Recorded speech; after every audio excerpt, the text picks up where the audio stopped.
group was really to enable me to share my experience and knowledge gathered over many years of work in the public and private sector, and to enable future leaders to benefit from this knowledge, but also to continue to learn new things which were coming up in this space of leadership and unleash their potential in this space of leadership to become better.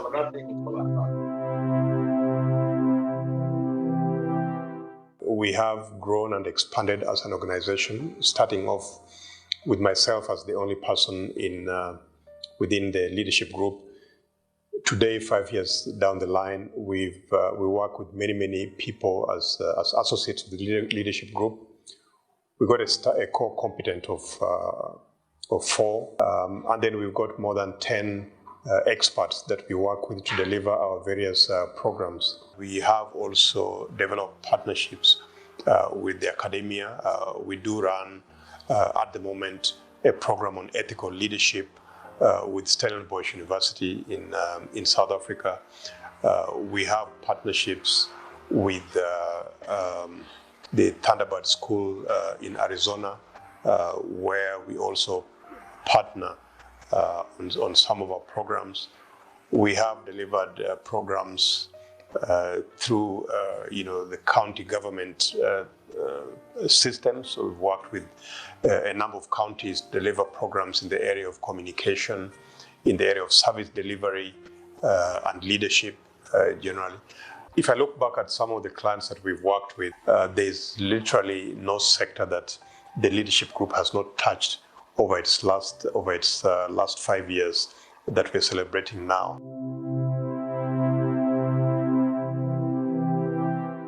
Our engagement with the leadership group was very fruitful in that the team that delivered consultancy and facilitation of the program are people with experience. The thing I liked about that is that it wasn't just a presentation that you make to everybody and say, this is what we need to do. It was tailor-made. For me, the most exciting was the coaching that I got from Martin, who is still currently my coach. Coaching, what does it do? It builds your confidence, it improves your communication skills, and it improves your work performance. So those 3 things for me, the coaching has delivered over and over again. One of the key things that I can say has been very impactful or very insightful is around external stakeholder engagement and management. When you're growing a young company like we are, you tend to focus a lot more internally in the business, getting things off the ground, getting things running. And what you then miss out is what is happening in your external environment, the relationships that are critical to take you to the next phase.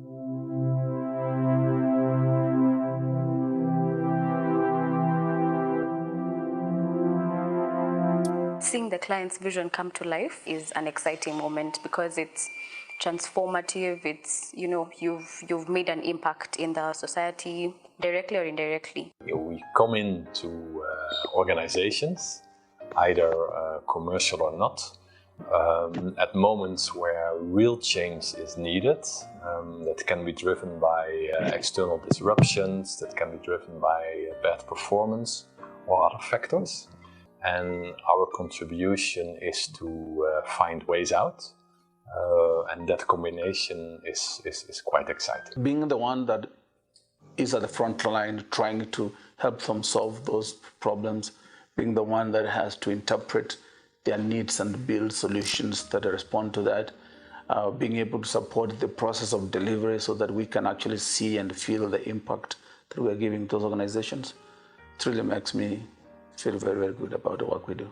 The team has very experienced people in the field, and it's just good to sit with them and listen to their ideas and how they strategize and how they work, and having to learn from them and being given an opportunity to contribute. That's really fun. What I find most exciting is the fact that we're able to combine and bring academic experience and practitioner experience into one model and use that to transform organization. And the leadership group has played that key role on our side, and we strongly recommend them in that area because of the experience that we've got with them.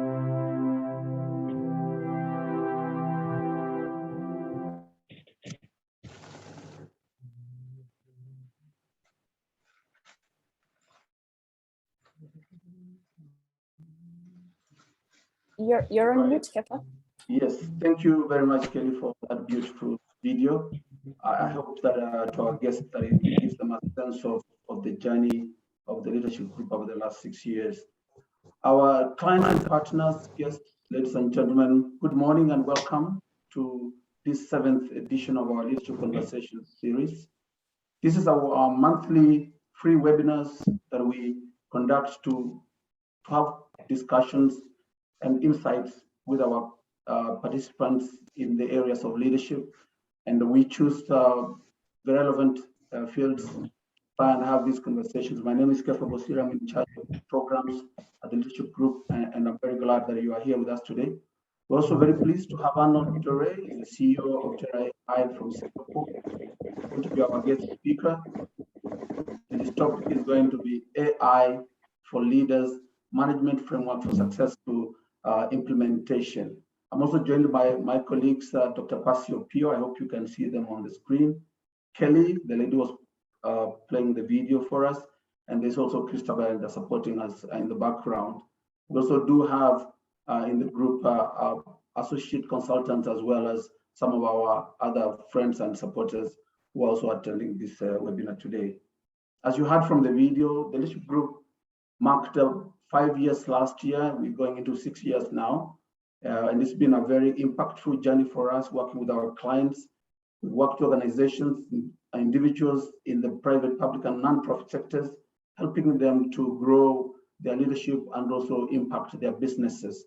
Our areas of focus are coaching and mentorship.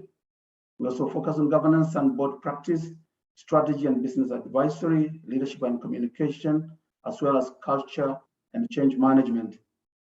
And these are areas that have been chosen very deliberately because while we also have core strengths and competencies in delivering them, we also believe that these are the areas where we have the highest opportunity to deliver impact to our clients.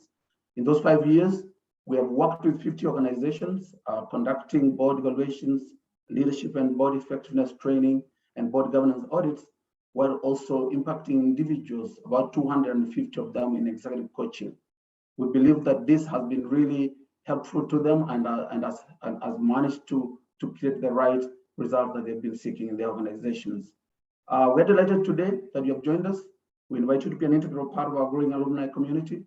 You can do this by visiting our website and our social media links posted in the chat box. I think I've seen that Kelly has posted several times, so you can go there and check that out. But also you can download our 2021 comprehensive calendar of programs that also Kelly has put up there. These programs are curated to provide a cross-section of our target market with really insightful learning experiences.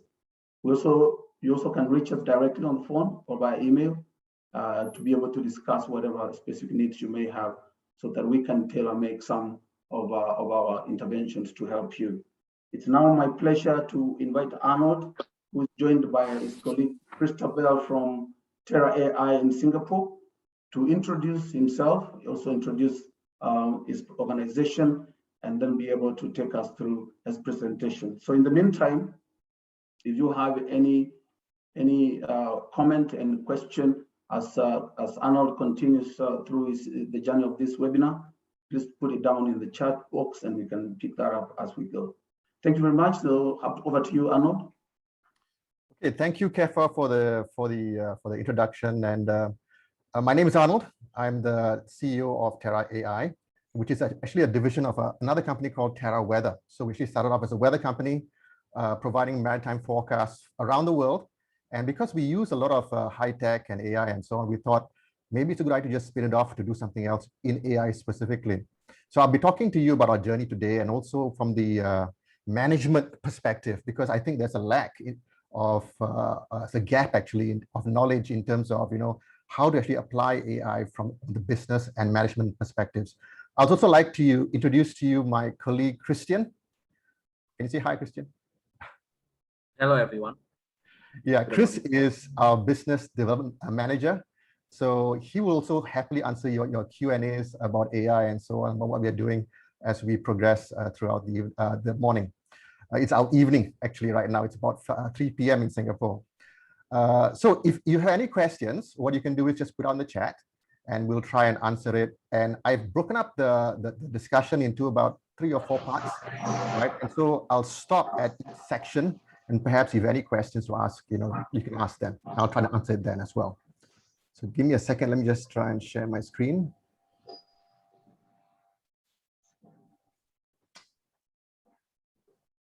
Okay. Just give me a second because I need to minimize this thing. Yes, it's much better.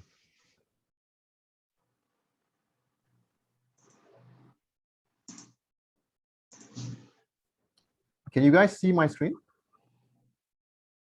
Yes. Yes, we can. Yes. Okay, thank you, guys. Okay, so just a bit about us. We were founded about a few years ago, and really as an extension to Terra Weather. I'll come to that and really explain that journey to you because I think it really is enlightening as well. I hope it'll help you as well to understand. Because we were not at the start an AI company, neither are we a startup as well. Terra Weather is actually a very well-established company. It has been going on for, well, it was founded in 2007, 10 years before we actually did Terra AI. And since we started in 2017, it's been quite a lot of soul searching for us in where we need to go as a company. But finally, 2 years ago, we have got 2 big initiatives, well, 3 actually. One called AI for Impact, which is a community-driven AI kind of thing, where we try and teach AI, introduce AI to a lot of students around the world. And we talk about AI in the areas of our own expertise, which is in something called forecasting, obviously, since we are a weather forecasting company, and also in terms of chatbots. And our main mission, in a way, is to connect people through global economic opportunities through AI. Okay. So our core beliefs are that technology really exists to serve people, not the other way around. And of course, Terra AI is all about AI, and we believe at the core of our beings that AI will play a very vital role. Part of the talk today is trying to flesh out what kind of role will that be, what are the effects, and so on, because I'm sure you've seen a lot of hype and perhaps a lot of misinformation about AI and what it can do. And lastly, our goal is trying to make AI accessible to everyone, because it is not really a technology that needs to be restricted to only a few people who are capable or who have access to knowledge and technology. It really is something that can be used by pretty much anyone, depending on the kinds of AI or kinds of applications you're looking at, obviously. So first of all, what is AI? Maybe I'll start with a brief history of AI, in case you're not familiar with this. So AI first started in the 1950s and 1960s when scientists were trying to understand, how does the brain work? How does the brain work? And so out of that research came out some early models of neural networks. So neurons basically are the cells in our brain which enable us to think, enable us to do stuff with our brains, right? And a neural network is simply a collection of these simulated neurons, right? Which you can simulate quite easily on a computer, it turns out. Not the full details, obviously, but the abstractions of it. So a lot of this work was driven by physicists and some computer scientists. Now, when that movement started to have some success, some small success, people started to think, oh, can we then perhaps create computer systems which can actually do stuff, advise, maybe do a medical diagnosis or some other stuff. And those kinds of things didn't use neural networks necessarily. They were more like rules, using rules, right? A base, like if this, then you do this. If this happens, then you do something else. So those kinds of rule-based systems were called expert systems, and they were very popular in the 1970s and also in the early 1980s. So 1980s really was what I could call the first golden age of AI. Well, right? it's better really... doing a Citrix, talk faster. Stanley, can you mute yourself, please? Okay, so Sorry about it. the 1980s were the first really golden age of AI. And that's really when people started to take those AI and perhaps use them in a lot of different areas. So constraint systems like optimizations, workflow optimizations, a lot of those things happened in the 1980s. And those computer programs are still being used to this day, right? Perhaps under different brand names or different names and so on. You don't really necessarily see those 1980s AI programs. Not all of them survived, but many of them still do. Now, unfortunately, the hype of AI exceeded the capabilities of AI. And I'll explain what the limitations were in the past, okay, shortly. But from the 1990s to 2000s, there was a bit of development further in the area of AIs, particularly in something called agents, where you can have like bits of computer code moving from computer to computer, but it never really took off. And shortly afterwards, during this period, we have what's known as the AI winter. In other words, there were very little work done in AI. It was not popular. And in fact, if you have a research grant to do stuff in the universities, probably turned down, right? So for a good 2 decades, I would say, or perhaps slightly more, there was an AI winter. But then in 2005, we had the first papers on something called deep learning. And deep learning, basically, it took some of the older models and it allowed them to solve problems which weren't solvable before. Then in 2010, we have reinforcement learning, which is also by itself a very old technique, but because of modern day computing being much faster than they were, let's say in the 1980s, I mean, in the 1980s, if you were born then, you probably know the computers were very, very slow. But by 2010, the computers could, what would take a whole room in 1980 would probably, you could fit it into a handphone, right? So because of that, because of computing power, reinforcement learning, which is actually a very old technique from the 1980s, also took off. And from that came off this thing called OpenAI, I think, which is being funded by Elon Musk, and which solved also things like I'm not sure if you know the Go programming, the Go challenge with AlphaGo, right? So that's very powerful AI that's coming out of OpenAI. And of course, last year we had a big change in something called transformers, which are even better at doing things like natural language processing and so on. This is a completely new AI technique, which wasn't available previously, as far as I understand. Okay, so AI has gone on forward, and this time it looks like the technology we have in terms of computer capabilities is much larger than much more efficient and much more able to transform our ideas about AI into something like practical solutions. Okay, that's where we are at right now. So what really is AI? Well, from the 1960s to about 2000, people thought that AI is really any kind of technology that mimics human thinking and decision making. I think this is something that a lot of people still believe right now, and it's largely true. It's largely true.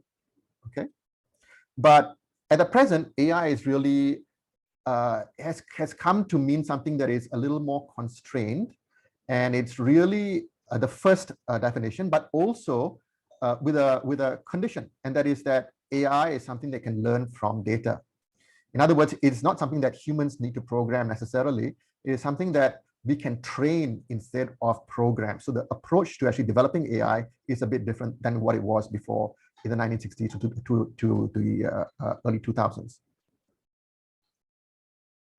Okay, so some of the examples of these early systems are neural networks, expert systems, and so on, right? I've listed them up above. And there's something called Shradlu in the 1970s, which was very successful in terms of AI.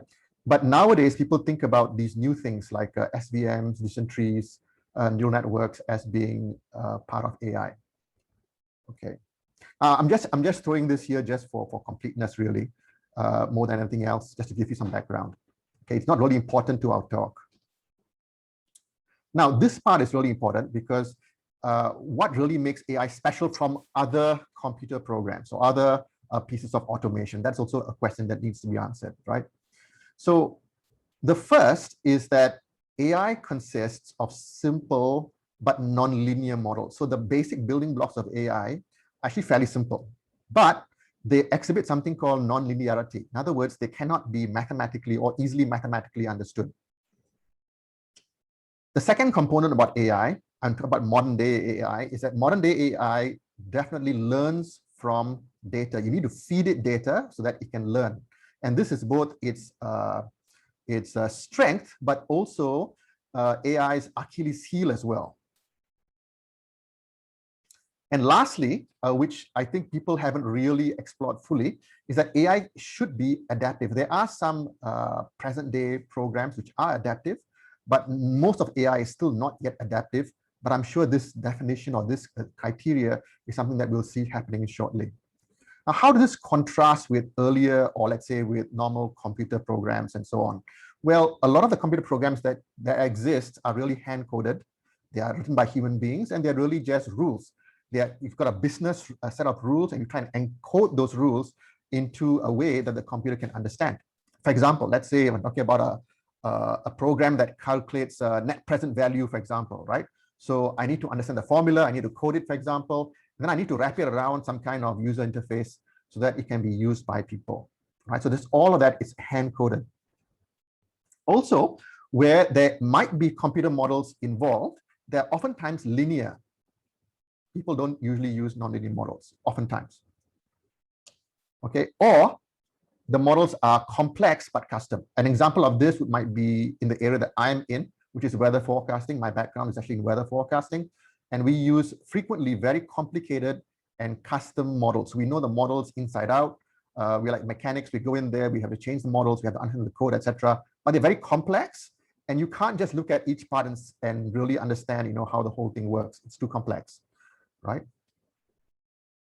Okay, so let's go step by step with the three characteristics I've mentioned about AI. The first part, and I think the most important from a business perspective, is that AI needs to learn from data. In other words, you need to feed it data.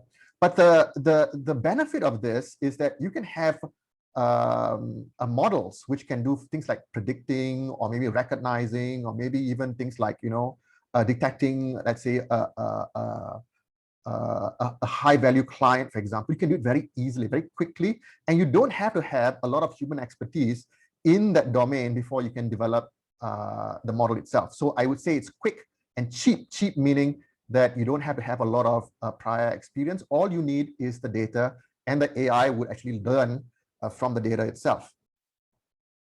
Now, the second thing, of course, this implies you need data, and that's why data is called the new gold. And that's why also companies which have access to a lot of data, like maybe Facebook or Amazon or Google and so on, they have a lot of power as well in terms of developing very complicated models, or models which are more interesting. So data is the new gold. But the downside of using data alone to drive your models is that it's also sensitive to data bias, right? So for example, let's say if I train a model for trying to detect, I don't know, a disease, and I train it, let's say, on data that comes, let's say, from North America, okay? And there are very few, let's say, Asians in North America, obviously. That model might not be translatable to, let's say, Asia, right, where there are very few whites and a lot of Asians, right? So that is a big problem, actually. Okay, and it's not just racial; it's also things like socioeconomic. It can be a lot of other problems in the data that we feed into the model, into the AI itself, so that it learns the wrong things.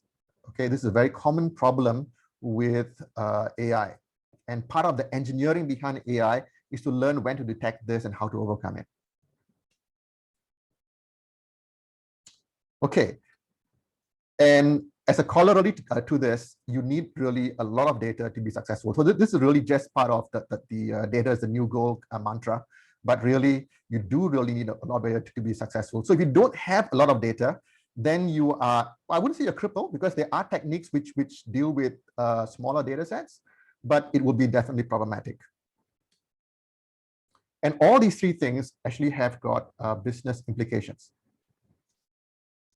Now, the other part is simple nonlinear models. And I mentioned that what that means is that although it's simple, it's nonlinear, which means that it's mathematically hard to understand, which in turn implies that there is there is a way of doing AI, and that's really experimentation over theory. You have theory as a rough guide, but only as a guide.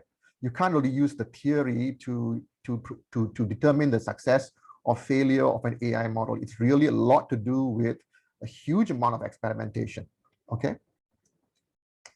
And what that also implies then is that around certain domains, let's say, there will be certain rules of thumb, certain ideas or certain ways of doing things that are more optimal. They're optimal over other ways of doing things. For example, let's say if I'm doing in the area of forecasting, I could be dealing, let's say, with stock data, or let's say I'm trying to predict the stock market, or let's say I'm trying to predict things like traffic flow. These are two very different problem sets, and the behaviors and so on are quite different. The rules of thumb will be different for each of them. Okay, and so there will be some segmentation in terms of the area you're dealing with for AI. And what that has for on the business side, the implication is that a person whom you might want to hire, for example, if dealing with AI, if they got experience in one area, that may or may not be translatable to other areas successfully. There will be still an element of risk whether they can make the hurdle or not.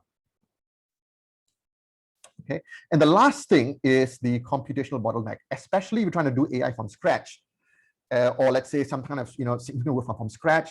Then a lot of the modern day AI requires a lot of computational power. Again, this depends on the kind of AI or the kind of problem set you're trying to tackle, right? Especially if you're trying to deal with images or with large data sets or lots of data, then this might be an issue.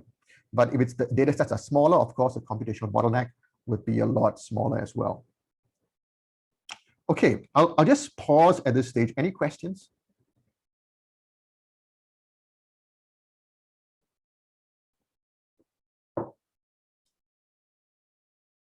Okay, no questions. Let me just go on to the next topic here. And that is really, what is the impact of AI? So because all of us have seen, I'm sure, in the news and this and that, and you've seen the talking robot from Saudi and whatnot, right? This is all very interesting, and I'm sure you've seen the Boston robotics videos and so on, right? And so what is really the impact of AI? Well, the first and unfortunate consequence is that many white-collar jobs will disappear. That's inevitable. Right? Any new technologies is nothing new. I mean, any new technology will cause some jobs to disappear, just like the internet and computers have caused some jobs to disappear. But they also enable far more than they destroy. And I believe that will also be the same for AI. It will create many more new opportunities which didn't perhaps exist before. Okay, so these are the two things that we got to bear in mind. And this is nothing new. I mean, all previous technology shifts caused these two same things. But I believe that a nation of any kind would have to be prepared in terms of manpower, in terms of leadership and so on, to actually take advantage of these opportunities and also mitigate the downsides that might occur. Many countries already have got AI programs. As part of Doray AI and AI for Impact, we deal actually with countries on the national level, and many countries, even some countries like Kazakhstan and so on, they all have got, whom we actually deal with, have already things in place to make sure that their nation is prepared to actually shift gears. And I believe that the AI shift will be much bigger than the internet even. So this is a big statement. And I'm not sure if I have enough time to unpack this today, but it's a thought that I'd like to leave out to you, right? Why would AI be such a big shift? Okay, what are the opportunities? Now, I'm not going to be generic here. Well, primarily, AI is an enhancer of human capability and experience. A lot of times we see these videos where, or let's say, we get these things on news items where we talk about AI as replacing human beings. I don't believe that's the showy part of it, but I think it's like an iceberg, right? There's this part that's visible, and that's the visible part because it's very showy. But I'm not sure if that is. I don't believe that's the way AI really would change human capability. I think it's there's a vast amount of AI on the bottom that we don't really see, and this vast amount of the bottom is really what's going to change our own experience and enhance our capabilities as human beings. It also can bring people together. I'll talk about that a bit more later on. And it has applications in pretty much any field that you want. So it's very much like the internet in that sense, right? Of course, it's not the internet. It's not anything like the internet. But in terms of the impact that it might have on human beings, it is very much like that. Okay, and we also believe, this is something that I believe, that AI will become simple enough for everyone to use. When cars were first introduced, right, people before that they were using horses and so on. They were complicated. You had to be an engineer, you had to be a mechanic before you could really drive a car, right? Even until the 1960s, I was showing this video to my son, where the dashboard of a car looks like a cockpit. There are buttons here and there and everything else, right? Of course, all of that becomes simplified because of business pressures, honestly. Cars which are simple to use, people want to buy them, and so therefore engineers will focus on simplifying cars. And the same thing happens with AI. A lot of it will become productized, and you will consume it in products. But there will also be part of AI that you might have to, as a company, develop in-house, especially if it touches your core business. So I see these two parts of AI. The first one in which we consume them like services, but the other one where we can also develop those things in-house for our own use. Oops, sorry. Get through this. Okay, so why should businesses adopt AI? I can think of 4 reasons. The first one, obviously, is cost savings. And the second is better performance. So you can save money and you can probably perform better than you could before with AI. The third might be to extend capability. And the last, of course, is to improve your sales reach. Right? I'll come to that also. These are all 4 very generic areas in which your company might benefit. Not all companies might be able to take advantage of everyone, or it's unequal. The opportunities here for these 4 are unequal, and it really depends on the company, what your company does, and you know, not just what it does, but you know who your company is, right? What your emphasis is as well. So let me just share with you my own story from Terra Weather. Right, so again, Terra AI is actually a part of Terra Weather. We started off as a weather forecasting company about 2007, quite a while ago, and we had some things which we were looking at around 2012, 2013, right? And that was, the first is our talent pool. Weather forecasting, we had an aging workforce. Because our clients demanded that our forecasters have a lot of experience. A lot of our clients come from the oil and gas sector. We do actually forecasts for all over the world offshore. And the people who purchase our forecasts require a highly talented workforce. That means 10 years of experience and more, which means that we are hiring people, you know, who are actually going towards retirement, who are thinking of retirement at some point. The second thing that struck us was the high cost of acquiring new talent. So we couldn't afford just to hire talent here in Singapore. We are based in Singapore. We had instead to look elsewhere for talent, and we looked at neighboring countries and in the US. So finally, we actually hired people from Singapore, Malaysia, and also, which is our neighbor, and also the US. Okay, and they would work remotely. And last of all, from our side would be a lack of, we work shifts. So as a weather forecaster, you would actually expect to work shifts. And increasingly, people don't want to work shifts. They want to, you know, have work-life balance and so on. And so it became harder and harder to address this particular concern.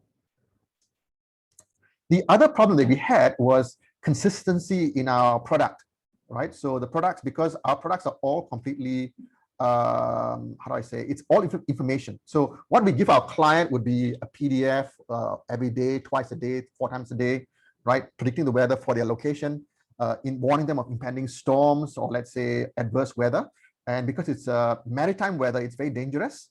And so the operations, you know, which would cost several $100,000 a day to operate that facility would depend on our forecasts, right? So our key concern was to ensure consistency of the forecast, because sometimes, let's say if a forecaster is feeling sick and there's a lot of requests coming in, he might not or she might not produce a forecast of high quality.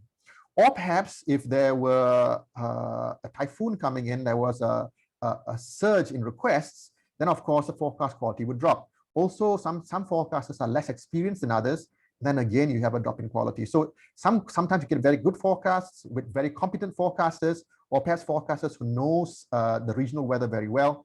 But then when the shift changes and someone else comes in and he or she doesn't have the experience in this area as much as the previous person, they might make different decisions, and so that affects the overall quality of the product itself. All right, so consistency is very important.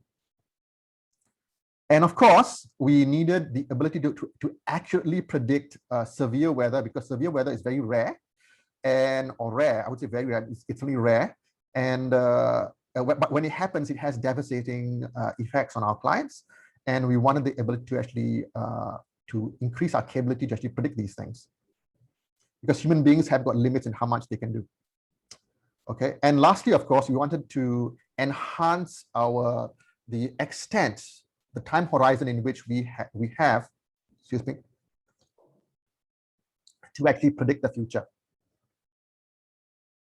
Okay, so basically this is just a product extension to what we couldn't do before, or an enhancement. Okay, and we also wanted to bring new products to market, perhaps combining the weather with some other decision-making tool. What we also found was that because our forecasters were so occupied with actually doing the forecasts, although they were qualified, there wasn't enough bandwidth to train and upskill them for higher value work. So we do weather forecasts, but we also do engineering studies. So when people want to, like, let's say Shell wants to design a platform for some offshore use, they would typically come to us, for example, how companies like us to actually do these weather criteria and these engineering design studies, which would help them design these oil rigs and so on, or let's say vessels. So that kind of work is high value, but we didn't have the time to upskill and train our staff because they were already working flat out on a shift, right? And so the effect is that the higher value works get sidelined and delayed because of this kind of firefighting. Okay, so all of these were issues that were cropping up sometime around mid 2012, 13, and so on, right? When we were starting to get a lot of work. So we decided then to actually make a very conscious decision to explore using AI in the larger context of automation. So AI by itself doesn't make sense. You can't just say, I want to use AI. That's senseless, right? AI is always in the larger context of some issues like how I described before, which are serious and might have, let's say, future consequences. And it's always contextualized in within something like general automation. Okay, so AI is really a component of automation which enables all the other parts to work. So it's a lot of both, right? So the management understood the key problems and the consequences of inaction. If we had inaction, for example, we didn't do anything about it, then what would happen is we'd have a real crisis in terms of acquiring new staff, training new staff, and we actually lose clients because we couldn't service the bigger jobs that were coming our way, right? And we had to evaluate the costs, benefits, and the risks really of adopting AI and automation, generally speaking, because there are risks as well. I mean, not all forecasters want, for example, to be upscaled, right? And of course, there is a deep organizational understanding of how we do what we do, which processes are most important, which need to be automated, and which ones require AI to be successful, right? So we did that incrementally, okay, not all at once. So how we did it is that we had to have, of course, skilled talent. We actually did hire people to actually come and to build these solutions for us, translate them into something that's concrete. And I think this is the most important part. It's the idea of incremental adoption. Okay, never do anything all at once. Do it in small, low-cost ways. right? Always see the value from a business perspective. There always has to be a early win. So always aim for small early wins rather than high profile, bigger jobs, which actually oftentimes a recipe for disaster, right? But we already did a hard start in 2014, and we had problems also doing that, but management problems. And again, I should emphasize that AI by itself is never all alone. It's always embedded within a larger automated framework, right? So our problems were primarily that technology is a moving target. This is something that we are feeling right now, and that is that some technology choices that we had, the technology becomes outdated and therefore, but needs to be replaced, right? So how do we do that when the code, because we use a lot of open source tools, these tools have also changed, right? So that actually puts a big burden on us. So it's not risk-free, okay? The other part that we're also experiencing is that our company then becomes more sensitive to data outages, hardware failures, and so on, because the forecasters now are not directly in charge of the forecasts. They mainly act as gatekeepers to the forecast quality, etc., right? And as liaisons to the client. So there's less work on the forecaster, but he doesn't have the tools to actually issue a forecast directly by himself. It's actually done automatically by our automation and AI solutions. And I think this is the painful part for me personally, is because not everyone was willing to adapt to the change. Some people thought that, upper management is trying to, be funny and trying to move us in a different direction that we don't want to move, right? So it's a lot of grief in that sense as well. And we did actually experience some staff attrition because of our move to using AI. It is a serious issue, okay? And it has also changed our hiring profile. So previously we used to hire a lot of weather forecasters, and now our profile has changed to hiring instead weather modelers, okay? And in a way, modelers are well, harder to find, but it's a different HR kind of thing that needs to be addressed. Okay, what are the benefits?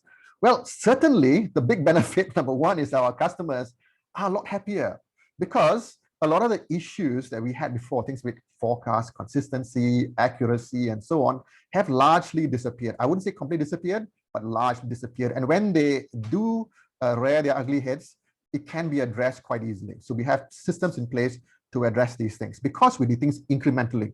We didn't do it all at once, right? We are also able to deal with much larger volumes of client requests. Previously, the forecasters would say, no, Arnold, I can't just do 20 forecasts a day or 40 forecasts a day. Now we can easily do 400 forecasts without really breaking a sweat, right? And so this, because it's largely to do with automation plus the AI, right? And as a result, our team has the ability to shift focus to doing things like, focusing our product offering to offer different kinds of products. And we have been doing that over the last few years, right? And we were then also able to focus on higher value business. And we were able to retrain the staff who were willing to work with us on this higher value aspects of our business. Okay. Now I'll pause here just for a while. Any questions? Can someone read it out, please? Chris, could you help me with the questions? Any questions, everyone? Arnold, we do not have any questions posted yet, so okay, you can continue, then we see we can get some at the end. Sure thing. So the next question is, how can your organization adopt AI? Well, before I go on to that, let me just backtrack and into something that might seem a bit unrelated, but actually it is related to this question of how you can adopt AI, okay? So I've explained, I hope, the why of why you want to adopt AI. It's because really you're looking at cost savings, potential cost savings. You're looking at potential improvement of your existing products. You're looking to enrich your service offerings. And perhaps in some cases, you're looking to increase sales as well, okay? So in the view, I mean, if these were all the benefits, there is an AI paradox, right? And that is, wow, AI is amazing. So if it's so great, then why aren't more companies actually using it, okay? So I want to break this down because this question, this AI usage paradox, is really central to answering this question, right? Of how can we adopt AI? Because we need to identify the cause of why AI is perhaps not being adopted as widely as it could be, right? So the answer to this paradox is that the rapid growth of AI within the last, I would say, 5 to 10 years, 10 years perhaps, has far outstripped the industry's ability to use it effectively. In other words, it's a translation problem rather than necessarily a technology problem, right? So the technology is there, but how do we translate it? So there are issues which are relevant for managers in business and leaders. Okay, so I would say this is an opportunity for early adopters, right? For companies and perhaps for people who are willing to upskill, right? But let's look at the kinds of companies. So on the top part of the triangle, there's a triangle representing the very, very few companies perhaps who already use AI. And these are mainly startups, high-tech firms, and so on. In other words, firms who have got already a good grasp of technology, understand technology very well, and are willing to use it. You're not afraid of technology, basically. Okay. And then there are the middle tier. And these are companies which are looking primarily at cost cutting because, costs have increased, or perhaps manpower costs have increased, or perhaps for other reasons, perhaps sales have dropped. Okay. So they're looking to cut costs. And also for maybe competitive reasons. In other words, there are other competitors coming in from overseas because of and offering services. Can we use AI to actually help us overcome those competitors? And of course, the vast majority of companies are not using AI, and they really can't be sure how it can be applied to business. Okay, so I'll call this stage 0, means they're not doing anything at all. Stage 1, where they're considering things for some reasons, and stage 2, it's always management driven, right? So always management, as in everything, I guess, drives the adoption of technology. Okay, so there are 3 key areas in which companies lack things before they can adopt AI. The first one is a lack of strategic understanding. In other words, for my company, why should I go and adopt AI or automation or a combination of the two? Right? I don't understand the benefits, and I don't understand the risks involved. All right, so it's a lot of business lack of understanding, and this is really largely managerial, right? The second reason is that the companies lack skilled manpower. I don't know where I can find people who are capable. I can't, locate a person who can advise me about, how I could implement or even take in AI to be used internally. I don't have engineers who can develop AI to a point that it can be used, right? So lack of skilled manpower. And the last of all, of course, is the lack of effective tools. A lot of the tools that are being developed are still prototypes, and they might be high cost as well. They're developed mainly for Western countries, in Western countries and for Western countries, or perhaps even some parts of Asia, all right? So like in China and so on, where they are largely locked into those nations. So I would say there's still a huge lack of effective tools. This is a big problem. A lot of the AI tools that are out there are very complicated to operate, and even highly trained or skilled engineers find them hard to use. So this is also an area in which things are changing, but it's an area of flux, but it is an issue, right? So these are the 3 big reasons why companies are stuck at either number 1 or number 2 in stage 1 and stage 2. So the lack of strategic understanding, really, as I said before, is really boils down to how can AI be used in my business. And of course, I've answered the question, but really, I mean, it's one thing just seeing it, and it's one thing just hearing my, what is it called? A little story about Terra Weather. It's quite another trying to believe that can be translated into your own business, right? So that transition process needs to be done before you can really do anything with AI. Then, of course, let's say you have buy-in, you say, yeah, okay, I want to do this. Then, but the question is, what's the next step?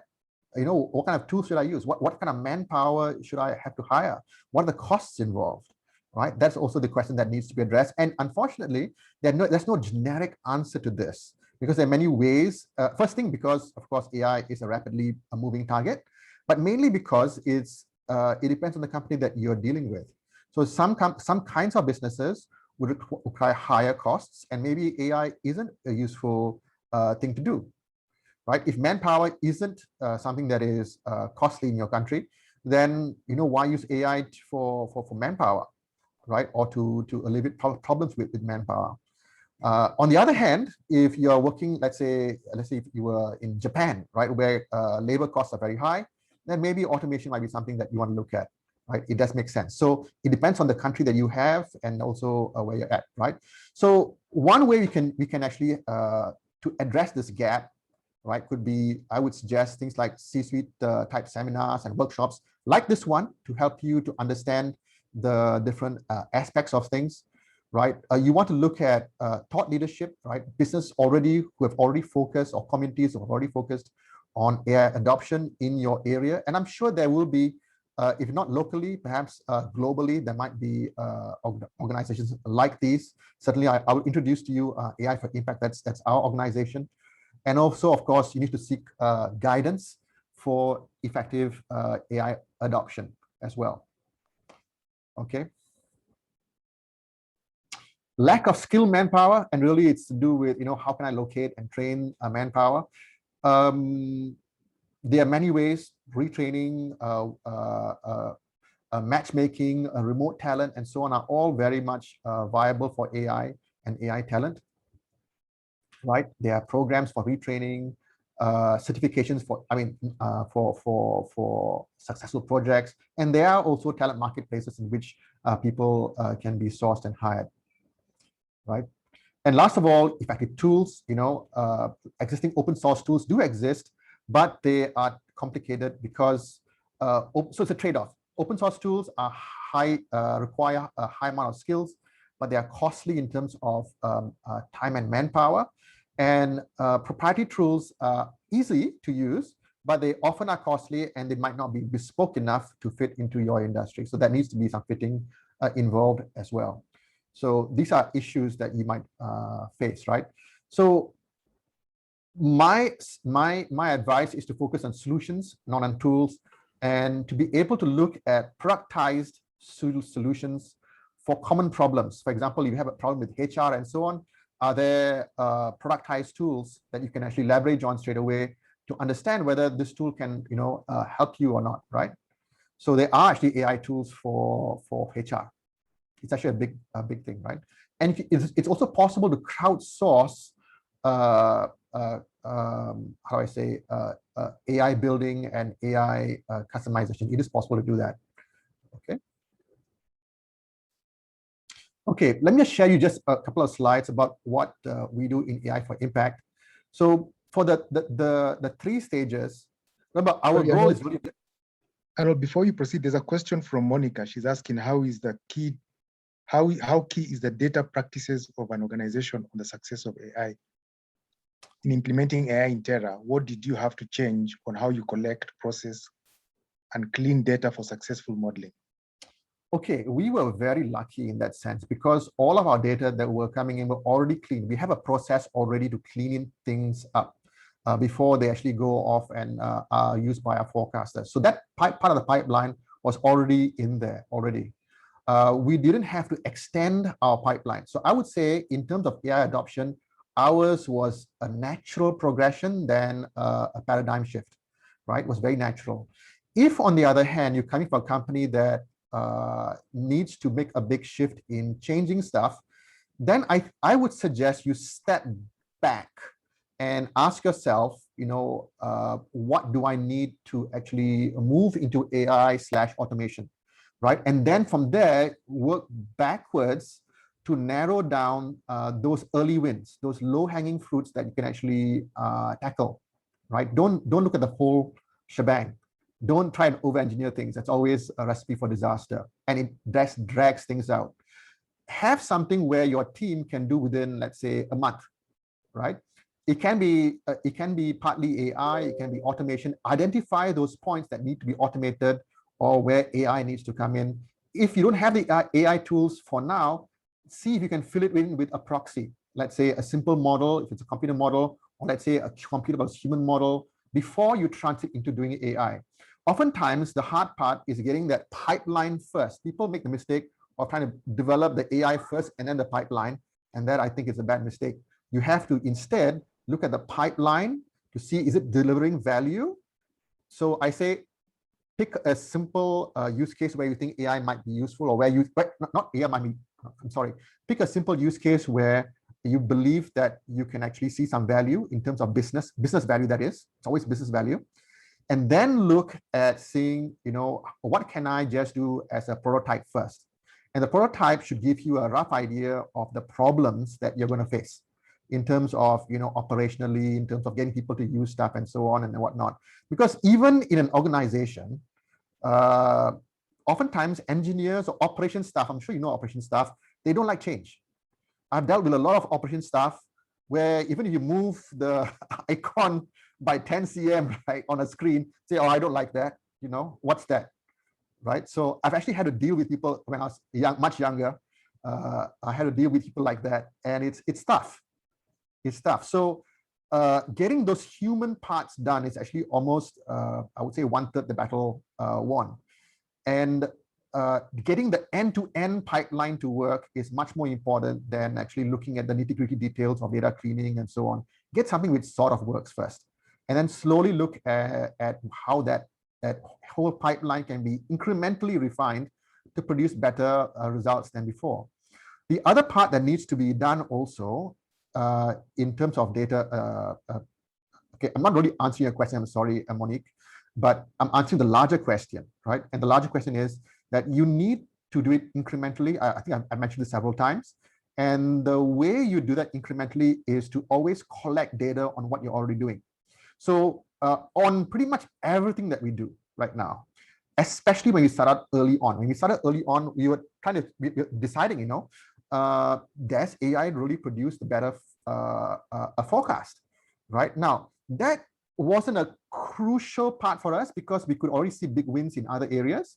And we knew that AI was producing forecasts which were comparable at least to human forecasters.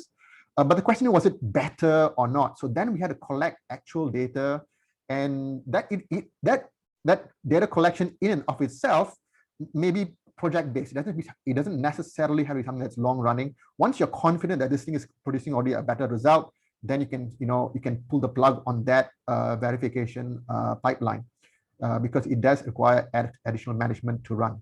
So the data collection is also important, simply as a means to incrementally improve your AI or improve your automation. Okay.